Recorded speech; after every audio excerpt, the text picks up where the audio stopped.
नमस्कार बालमित्रांनो, आज आपण इयत्ता 4थी परिसर अभ्यास भाग 1 पिण्याचे पाणी या पाठाचा स्वाध्याय पाहणार आहोत. जरा डोके चालवा. रवा आणि साबुदाणा मिसळले गेले आहेत. ते चाळून वेगळे करण्यासाठी कशी चाळणी घ्याल ज्यातून साबुदाणा खाली पडेल? अशी चाळणी का ज्यातून रवा खाली पडेल अशी चाळणी घ्याल? उत्तर: रव्याच्या कणापेक्षा साबुदाण्याचा आकार हा मोठा असतो. जर आपण साबुदाणा चाळणीतून खाली पडेल अशी चाळणी निवडली तर त्यातून रवा सुद्धा खाली पडेल.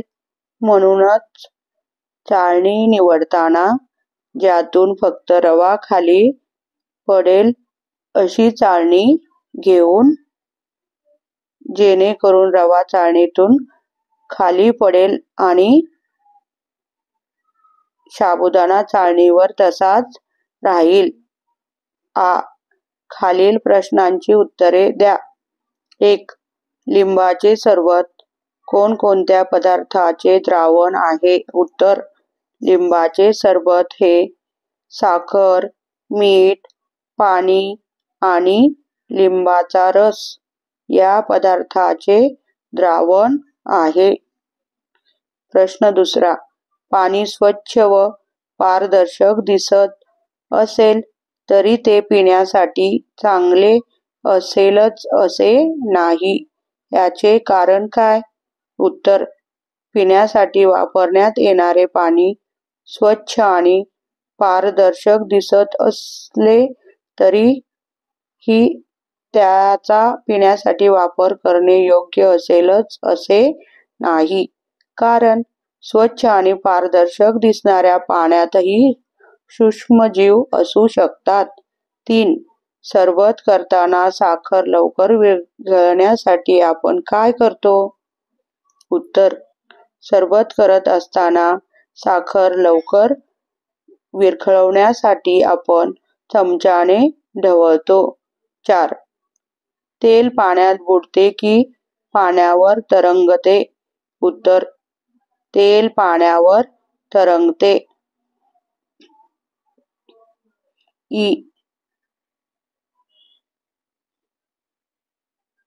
तक्ता भरा. 1. पाठातील बुडणे, तरंगणे प्रयोग करताना मिळालेली माहिती पुढील तक्त्यात भरा. पाठात सांगितलेल्या वस्तूशिवाय इतर वस्तू घेऊन तोच प्रयोग करा. त्यांची नावेही तक्त्यात योग्य ठिकाणी लिहा. वस्तू: पाठात सांगितलेल्या वस्तू. बुडणाऱ्या वस्तू: खोडरबर, कर्कटक, टोकयंत्र, स्टीलचा चमचा, नाणे, माती, खडे, स्क्रू. तरंगणाऱ्या वस्तू: प्लास्टिक स्केल, पेन्सिलचा तुकडा, रबर बँड. इतर वस्तू: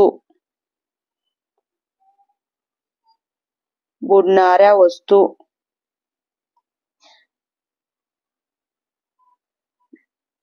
लोखंडी वस्तू, वाळू.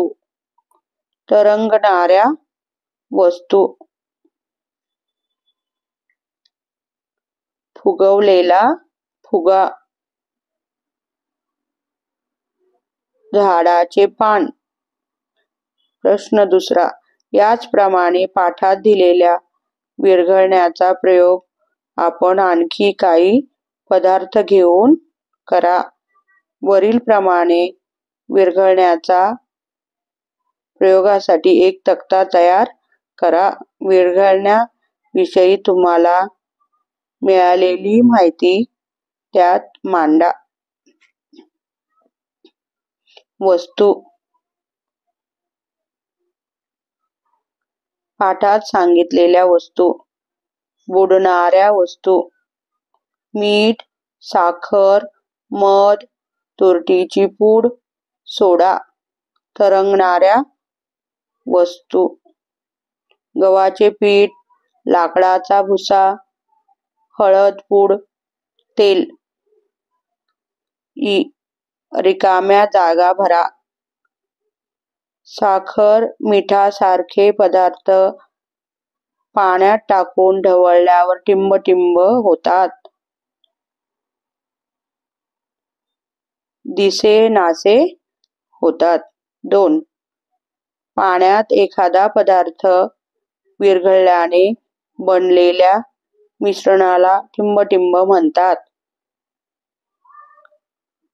द्रावण म्हणतात. 3. जल संजीवनी हे टिंब द्रावणाचे एक उदाहरण आहे.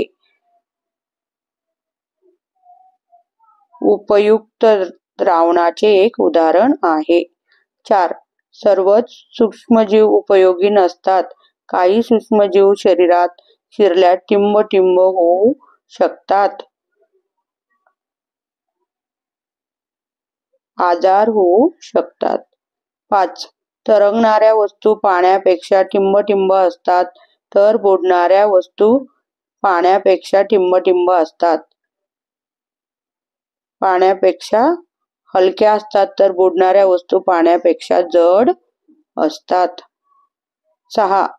गढूळ पाणी स्वच्छ करण्यासाठी त्यात टिंब फिरवतात. गढूळ पाणी स्वच्छ करण्यासाठी त्यात तुरटी फिरवतात. चूक की बरोबर सांगा. 1. तुरटीची पूड पाण्यात विरघळत नाही. उत्तर चूक. 2. पाण्यात सूक्ष्मजीव जगू शकत नाहीत. उत्तर चूक. 3. गढूळ पाणी स्थिर राहिल्यास गाळ तळाशी जमतो. उत्तर बरोबर. 4. खोड रबर पाण्यात तरंगते. उत्तर चूक. 5. चहा गाळून त्यातील चोथा वेगळा करता येतो. उत्तर बरोबर. धन्यवाद.